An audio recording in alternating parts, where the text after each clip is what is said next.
pride of Norway. Jack, my friend, I was like, wow, this is such a great fight. These two guys are so nice. They're the nicest human beings, the nicest guests. And then all of a sudden, there's all this bad blood. What happened, Jack? Now, me and Chris, we were good coming into the fight, very friendly. And I think, during the fight, Chris got frustrated with what happened. And after the fight, he flipped his finger to me, and I said something to him, and it got heated. But later that night we met up again and squashed the beef. So we're all good now. Okay, now you're back to being the nicest guys in the sport. By the way, who initiated the meetup afterwards? Like, did he reach out to you? You reach out to him, or did you just randomly see each other? I wrote to him pretty quickly, and then when I sat in 8 at the hotel, he came over. So, oh wow! What did you write to him? I just apologized for the things that I said to him. What did you say? I said, "Fuck you, pussy." Ah, Jack! How could you do that? You're supposed to be such a nice guy. But why did you? So because he was mad. He was saying you were running, right? Yeah, and he basically gave me both middle fingers, and I just throw the words at him. And but I regretted it almost immediately, and I tried to apologize even inside the cage, but he was a little bit mad. But later on, everything was good. Have you ever said that to an opponent in a fight before in the UFC? No, never. And I don't get emotional when fighting at all. And I would never do it. But it was more that that he flipped his finger at me. That's what made me mad, not the fight itself. So the fight itself would never create those kind of feeling with me. But if somebody is like disrespectful, that can make me mad.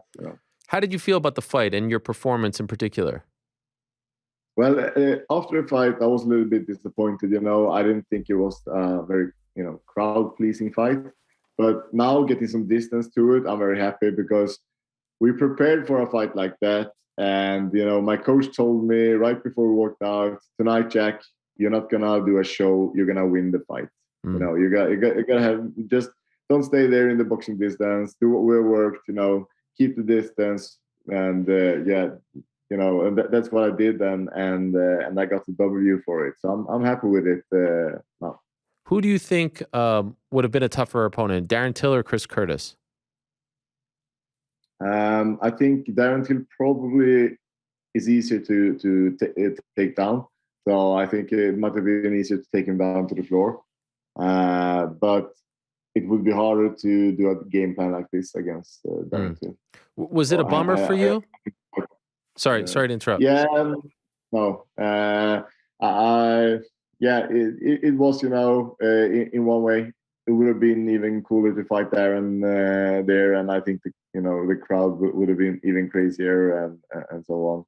He's a big name in England and everywhere in MMA. So, but things like that happens. So. At this point, are you moving on from the Darren Till fight, or do you hope that you'll be matched up against him in the future? I don't think about him anymore. I think about the other guys, and you never know it can happen, but he's not one of the guys that I'm thinking about. And it's true, you really, like, there was a part of you that thought it would never happen, even when you agreed to fight him?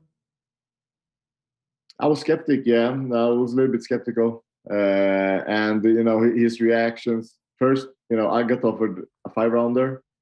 And all of a sudden, he wants to fight 3 rounds. So that was a bad indication.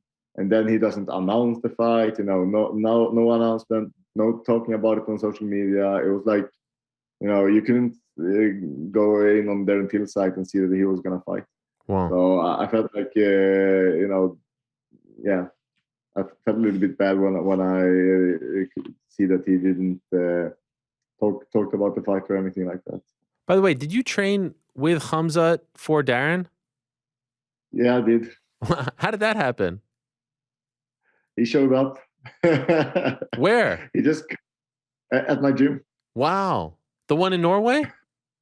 Yeah. Wow. So are him and Darren on the outs? I have no idea what happened there. I have my theories. I don't know. I haven't asked Khamzat. I was just happy that he came and helped me prepare. But now afterhand, it might, maybe he knew that Darren was injured. I don't know. Interesting. That makes sense to I me. don't know. You didn't say like, hey, how come you're here training if I'm fighting your friend? No, I just invited him to the gym, and yeah, I remember the last thing I said to him was, say hi to Darren from me, and he said I was gonna meet Darren before him, but yeah, I don't know, man. It was a little bit weird, but I was just happy to get another good training partner in the gym. Wow. And what was it like to be in the gym with him? Is that your first time training with him? No, I think it's the third time. Okay. I believe. Is he a beast in there? I mean, obviously you grappled him, right? But what's he like in the gym? No, he's great. He's a great fighter for sure. So yeah, definitely good. Yeah. Considering how the Strickland fight went, did you feel some pressure? You needed this win at all costs. You needed to do something, that gets you the victory. Yeah, definitely. You don't want to think about it, but just like, man, I don't want those two losses in a row. So that's definitely in your mind, and I knew that the most important thing is just to get back with the win. So that was in my mind for sure. Do you feel like you're back on track now? Yeah, I am for sure. Feel great, and I heard there's rumors about the Sweden card this year, so that would be really awesome to fight in Sweden. Wow. You'd be main event probably, right?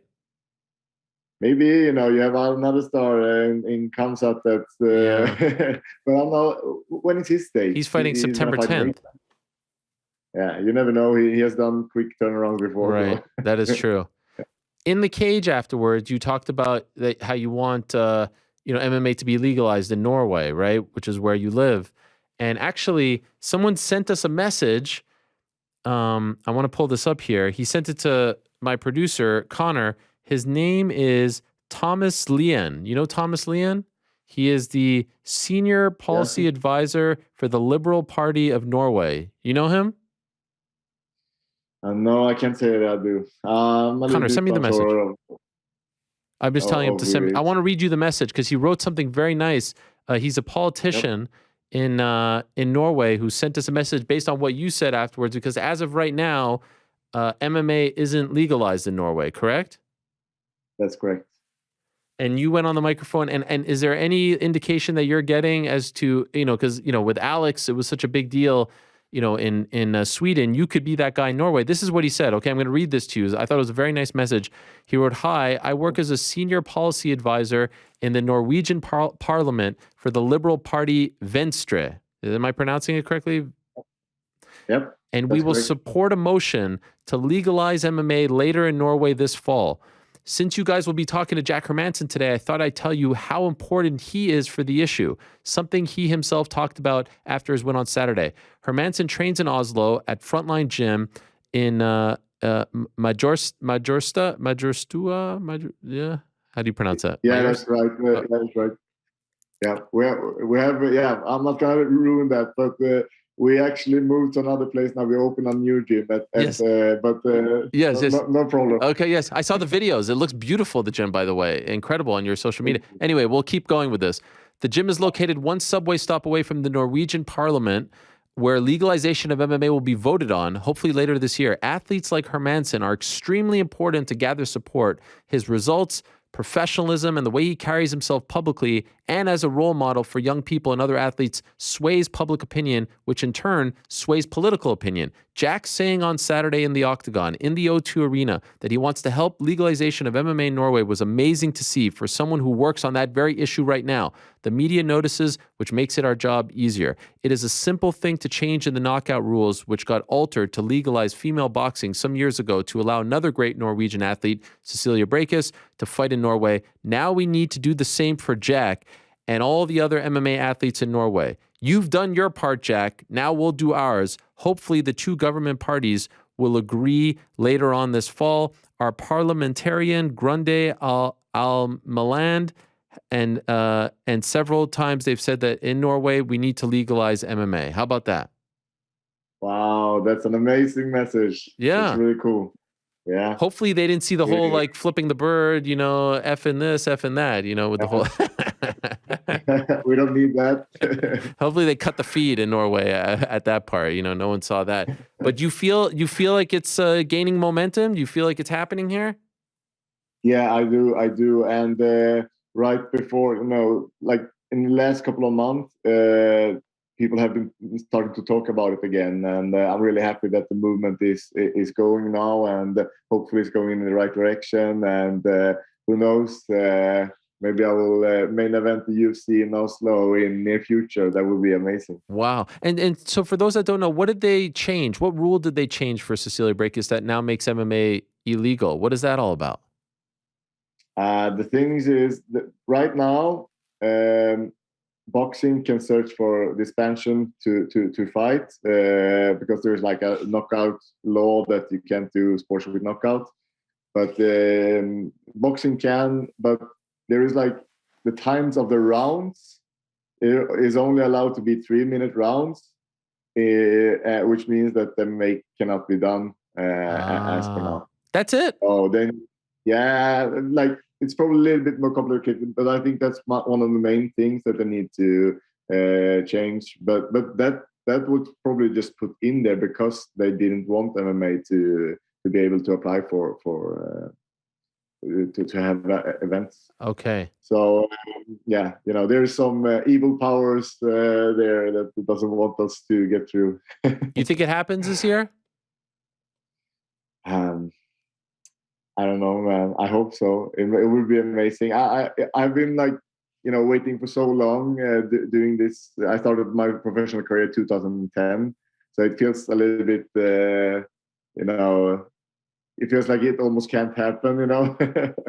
But if it would happen, I would be so happy, and yeah, it would be amazing to be able to fight here. Do they invite you to the parliament to speak? You know, to the like, do you do any of that stuff? No, not yet. I know they filmed something a couple of weeks ago where the politicians tried MMA for a training, but that was like in the middle of my camp, and I had to do my own training. Okay. So. But I would love to, you know, as he suggested, you know, to help to front the sport and definitely be that person that is promoting it in Norway. Also, of course, you have ties to Sweden. I know you were focused on your fight, but it was hard to see Alex lose like that, right? I mean, what a legend. And I hate to see the legends like lose that quickly, and you know, the chin goes away. Were you watching that in the locker room before your fight? Yeah, I watched it while I was warming up, and yeah, it was sad to see. You know, Alex is a hero. He has we do so much for the sport, and you know, the greatest MMA athlete coming out of Sweden. So yeah, he's a legend, and I always wish him the best. Now, for you, if you fight later on this year, I'm assuming you want to fight later on this year, even if they don't go to Sweden. You want one more this year, yeah? Yeah, I would love to. One more. Who makes sense? Thinking about it a little bit more now, Derek Brunson. His last fight. He says he's gonna have one more. He's up there in the rankings. You know, I want to get up there. He wants another good fight. You know, why not fight the Joker? I like that one. That's a good one. Yeah. That's a good one. You think he says yes? I hope so. Yeah. And I mean, that could be like a main event of a fight night, especially if it's his last fight. If it's in Sweden. I don't know if Khamzat would fight on that. I like that a lot. Okay, this is good stuff, Jack. Yeah. Retirement fight for Derek Brunson, and then you get back on. A lot of people were picking Chris against you. Did you see that? Were you offended by any of that? No, I guess people, you know, saw that, you know, he's a great striker, good takedown defense, and people probably thought that I need to get that fight to the ground. But I know that I have stand-up skills as well, and especially in a fight like this, when I know, you know, he's hard to take down, it's easier for me to focus on the stand-up and do a good job there. Yeah, he posted that picture of I think Batman punching the Joker. You saw that, or was it Superman? No, I didn't. You didn't see any of that I stuff? I didn't. Wow. Well, you don't go on social. Your social media is good. Your Instagram, you have cool videos there. Who does that? That's Christian. You know, that guy that did the documentary. Oh, the YouTube. Yeah. Yeah. So that's him. You pay this guy good money? He's really good. We're working together. You know, it's a project we hopefully both can benefit from. Okay, very. That was a political answer. It was very politician-like on your part. Well done, Jack. Well, listen, I loved that, you know, you guys squashed that beef within seconds. It was like a weird moment, and then an hour later, there's a picture of you two together hanging out. So you proved that you are the good guys that we all thought you were. And people have to understand, in the heat of the battle, things happen, people act crazy, and I'm not surprised to hear you say you regretted it seconds later. Yeah, it goes so quick. So definitely, I'm all about sportsmanship, and it's very important that we respect each other. And I really do respect Chris. So that was just in the heat of the moment. Well done, Jack. Thank you for the time. Congratulations on the win. Enjoy it, and hopefully we'll see you again later on this year. And good luck, you know, with the whole vote and the politics. If there's anything you need from me, if you want me to come out there to speak to the politicians in Norway, I'd be happy to do it on behalf of the good people of Norway. Oh, amazing, Ariel. I really appreciate that. Thank you so much for supporting the cause. All right. Thank you, Jack. Talk to you soon. There he is, Jack Hermansson, the Joker. What a lovely fellow.